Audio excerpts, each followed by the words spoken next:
Hey family, how's it going? Welcome to another exciting episode of Navigating Heroes. So today we're going to talk about how to talk to your VA doctors. Okay, now here's a disclaimer. I'm not an actual doctor, okay? I only play one on YouTube. And I'm also not affiliated with the VA. All these videos are for entertainment purposes only. Okay, let's get down to it. This is going to be a quick video, okay? But it's going to be really important, okay? Because remember, these doctors are note takers, not decision makers. So what you say can either help you or hurt you. So this is what I'm going to do. I'm going to break it down for you on things that you need to be saying and talking about with your doctor, not only to help with your claim, but to help you. Okay? So, first thing, when it comes to getting your doctor with the VA, of course, you're going to go to the VA and you're going to register. You're going to file that 1010. That's what it's called. It's on the clipboard, blah, blah, blah, the means test. Now, once you get in with the VA, okay, it's the first thing you need to do is you need to be comfortable. It needs to be a good fit with your doctor. If it's not, request another doctor. I have a lot of veterans who they will not talk about ED or, things that are really sensitive and, personal because they're embarrassed. Well, if they're embarrassed, it's probably not a good fit, the doctor. So think about that. So whenever you go to the doctor and the doctor wants to make small talk, keep in mind that these doctors are not your friends. They're doctors, okay? So whenever they say, hey, how was your drive? How was your breakfast? How was this and this and this? Just get to the point. I didn't get any sleep because my migraines or this or that and blah, blah, blah, okay? Before you go to the doctor, always make sure you know what you're going to talk about. Okay, a lot of us have our every 6 months, or if it's a walk-in, whatever. Make sure you know what you're going to talk about. Okay, and whenever you do talk, okay, and you get finished with your consulting and consultation and blah blah. I want if something's on your mind, just tell your doctor, that you want to speak.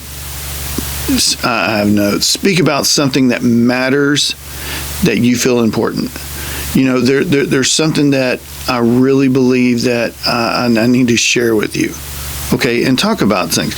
Now, what kind of things do you want to talk about? Well, you want to talk about any kind of pain levels, radiating pain, pulsating pain, the injuries you sustained in the military, any kind of exposures, anything that might happen in training, deployments, any kind of conditions you might have from exposures.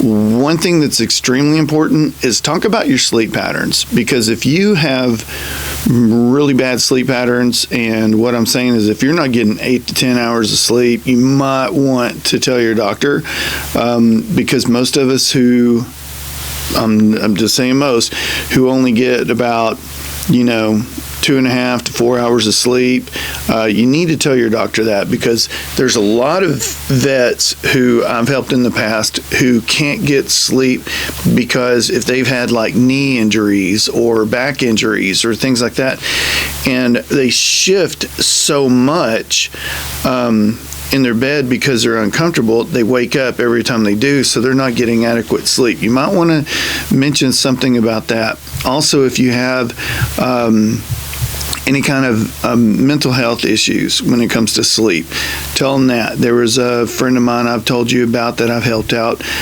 He was burnt pretty bad, and so whenever he has sheets on him or blankets and he gets too hot, he feels like he's getting burned again.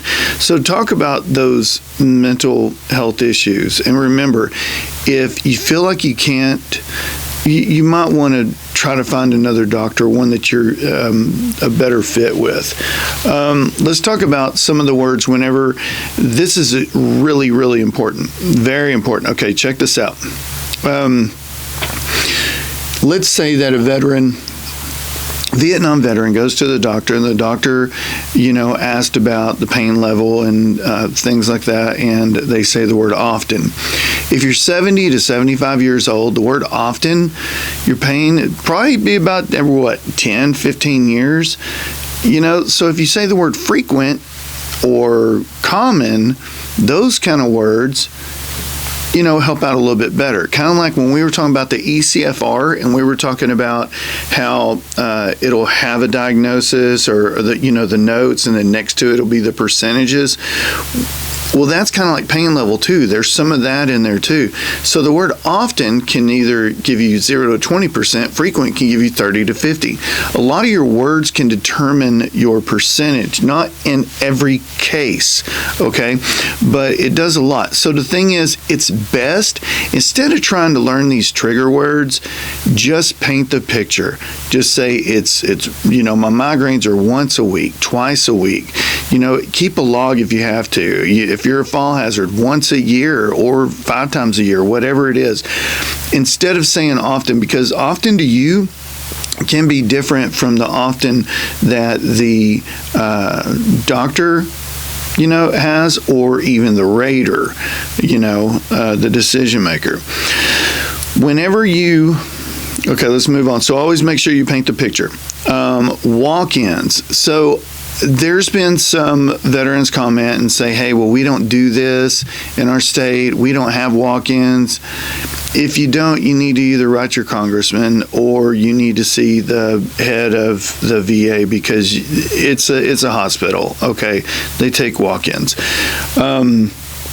So when you go in for a walk-in and they say, hey, make an appointment, just say, well, appointment's going to be what, 3 to 4 months? No, I'm sick now. I'm hurt now. I need some medical attention now, or I wouldn't be here. Still make the appointment, okay, but I need to see somebody now. So that's a walk-in. And usually, in some cases, they will have a form as soon as you go into the reception area that they will have you fill out your last 4, reason why you're there, stuff like that. Go sit down 30, 40 minutes. Now, you may not see your doctor, okay? You may see a nurse practitioner, but you probably won't see your doctor, okay, because your doctor is going to be busy with appointments. But your nurse practitioner, where they might even have an extra doctor around. So be prepared for that. We talked about having a comfortable and good fit with your doctor. In some cases, you may not be able to talk to your doctor. So, we gotta start really thinking about your health. We need to think about, what's really going on with you, because we need to get it fixed. So sometimes you might need to talk about some personal stuff, okay? This is almost the last thing, okay, but this is extremely important. Okay, so like if you're in a big city like Dallas, you probably have an emergency room, okay? But if you're in the area that's kind of, far away from one of the big medical hospitals, and it's one of those outpatient clinics and they don't have emergency care, right? It's really important, or even if you're going on vacation, okay? If you're going on vacation, it's good to know where your emergency room is. And what I mean by that, like, okay, I'm here in East Texas. You guys know that. In Tyler, Texas, where my VA is, which I love, these guys are awesome, they don't have emergency, right? So there is a hospital that's about 3 miles. It's probably about 3 miles from it. And that's for the emergency care.